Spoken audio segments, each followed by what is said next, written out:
মসজিদুন নববীতে ফজরের সময় হয়ে যায়। হযরতে বিলাল রাদিয়াল্লাহু তাআলা আনহু ফজরের আযান দিয়ে দিয়েছে। হাত্তা তালা আল ফজর, ফজর হয়ে গেল। তামাম সাহাবায়ে কেরামেরা সকলে মিলে দৌড়ে দৌড়ে মসজিদ নববীতে গিয়ে হাজির হলেন। নামাজে চলে বলুন সুবহানাল্লাহ। আমাদের মসজিদগুলো দু চারটে আমার বুড়ো মুরব্বি দেখা যায়, বাকি আমাদের বয়সে দেখা যায় বলে আমার মনে হয়।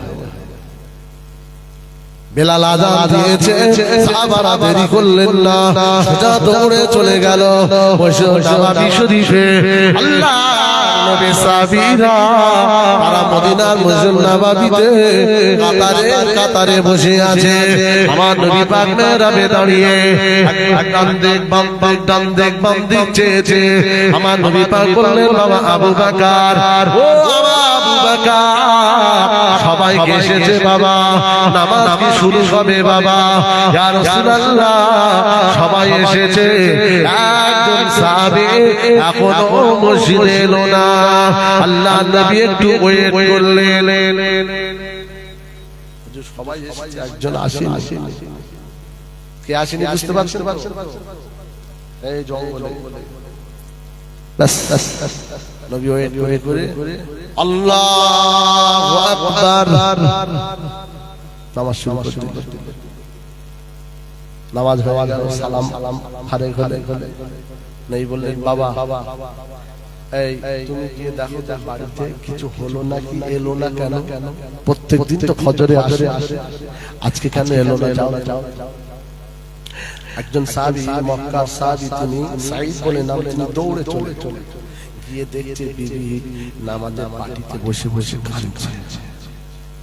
কি হলো? ব্যাপারটা বললেন যে এই ব্যাপার। কি ব্যাপার?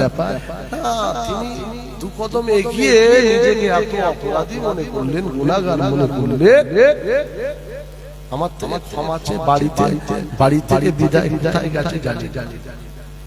মক্কার সাহাবী সাঈদ চলে গেল, দেরি না করে রাসূলুল্লাহ সাহাবীর খোঁজে বেরিয়ে পড়েছে। কোথায় রয়েছে তিনি খুঁজতে গিয়েছে। পাহাড়ি রাস্তা ধরে এই না যেতে ওই জঙ্গলের দিকে চলে গেল। একটা রাখালের সঙ্গে দেখা হলো।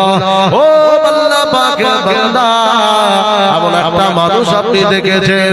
রাখাল বলেছিল, হ্যাঁ, অমুক জায়গায় একটা মানুষ সিজদায় পড়ে কাঁদছে, সিজদায় পড়ে রোনাজারি করছে। আমি তো এটাই দেখে এলাম। নবী পাকের সাহাবীর বুঝতে দেরি হলো না, সোজা দৌড়ে চলে যায় জঙ্গলের ধারে গিয়ে দেখে সিজদায় পড়ে আল্লাহ নবী সাহাবী অজান বাচ্চা ছেলের মতো কাঁদতে লেগেছে। আল্লাহ আপনি মাফ করে দেন, ক্ষমা করে দেন। আপনি যদি মাফ না করেন, আমার মাফ করনেওয়ালা কেউ নাই। এই বলে নবী পাকের সাহাবী আনসারী গরীব সাহাবা সিজদায় পড়ে অঝরে কাঁদতে লেগেছে। মক্কার সাহাবী পিছনে দাঁড়িয়ে চোখের কান্নাটা দেখে, তানার এই দরখাস্তটা দেখে পিছন দিকে আওয়াজ দিলেন, আসসালামু আলাইকুম ইয়া আখি ভাই, ইয়া আখি ভাই। ও নবী পাকের সাহাবী, আমি সাঈদ এসেছি, মাথাটা তোলো, মদিনায় তুমি ফিরে চলো, আল্লাহ নবী তোমাকে খুঁজছে। বলুন ভাই, মাথাটা তোলেন, মদিনায় চলে, নবী পাক খুঁজছে। সালামের জবাব দিয়ে বললেন, আমি এই সামান্য আমার এই অপরাধের চেহারা নিয়ে আমি কখনো এই চেহারা নবীর সামনে নিয়ে যেতে আমি পারবো না। কেন? আসমানের নিচে আমার মতো গুনাহগার আর কেউ নেই। এই বলে তিনি বললেন, নবীর দরবারে আমি যাব না। কাবার গেলাম ধরে ছিঁড়ে ফেললাম। 5 লাখ টাকা খরচা করে হজে গেল, হজ থেকে ফিরে এসে ভাইপোর জমি এমন মেরে খেলো।